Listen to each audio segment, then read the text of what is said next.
telling you, hindi niya ikinahiya ang kanyang mga magulang.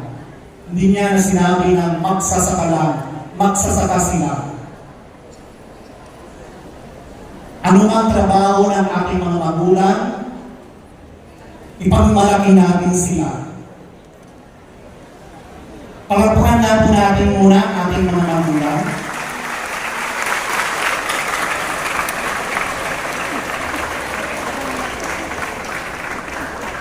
Like the 6-year-old child in the story that I have told you, he seeks God's will.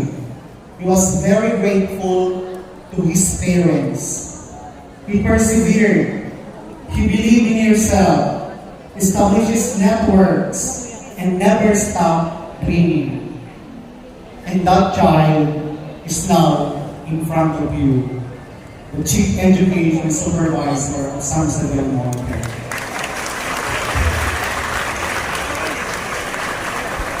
Self-awareness, strategy, skills, success mindset, support network, and seeking God's will are essential to attain success in your chosen career. I encourage all of you to develop these attributes and strive to make an impact in your future respective fields. Isang malakas na palakpak para sa inyo. Isang malakas na palakpak para sa mga magulang. Isang malakas na palakpak para sa Concepcion College administrators and staff. And of course, to the faculty members. Congratulations to all of you. To God be the glory. God bless us all.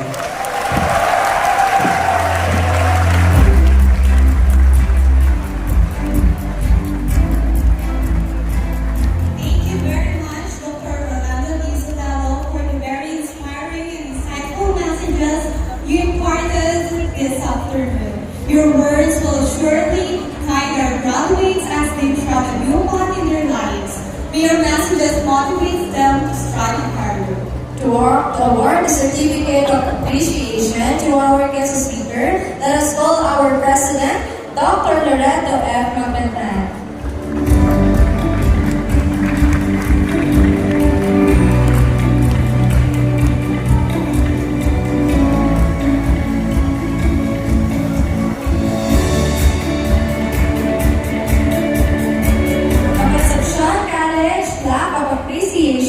Is awarded to Rolando T. Sotelo, DEM, Chief Education Supervisor, in grateful acknowledgement of his distinguished and invaluable service rendered as guest speaker during the senior high school graduation held on the 8th day of June 2024 at LCC Covered Court, City of San Jose del Monte, Bulacan, signed by Dr. Loreto F. Magbantan.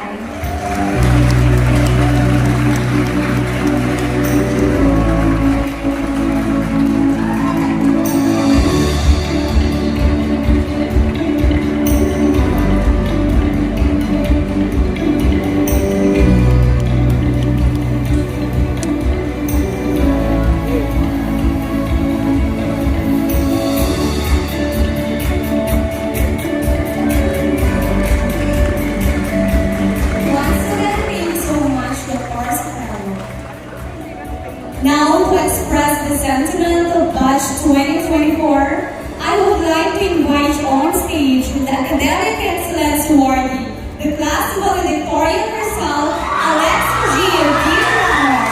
Please give her a round of applause.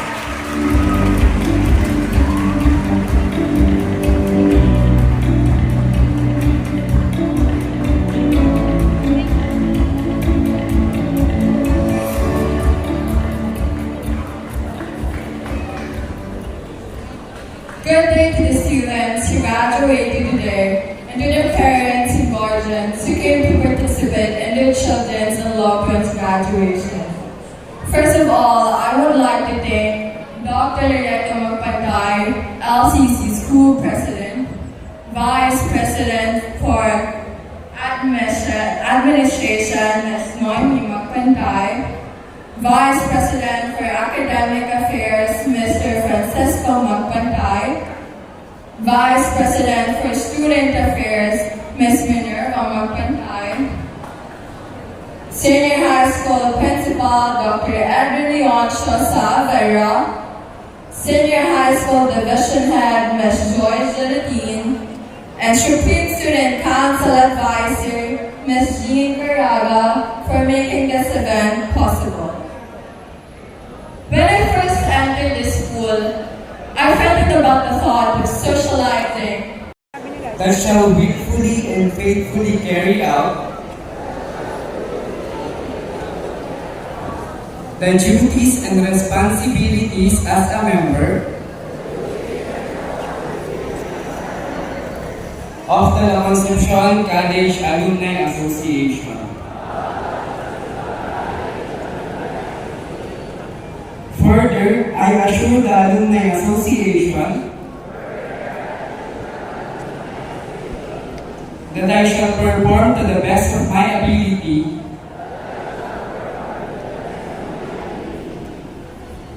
to promote the vision, mission, and goals of La Concepcion College.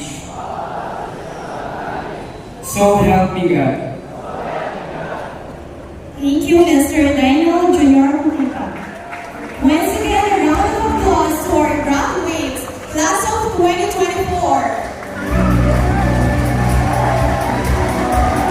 At this juncture, we shall listen to the graduates' final song entitled Carrera by Dino. This song embodies the resilience and determination that have propelled their graduates forward. Let's immerse ourselves in the moment as we listen to the heartfelt performance.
or LCC, led by the Supreme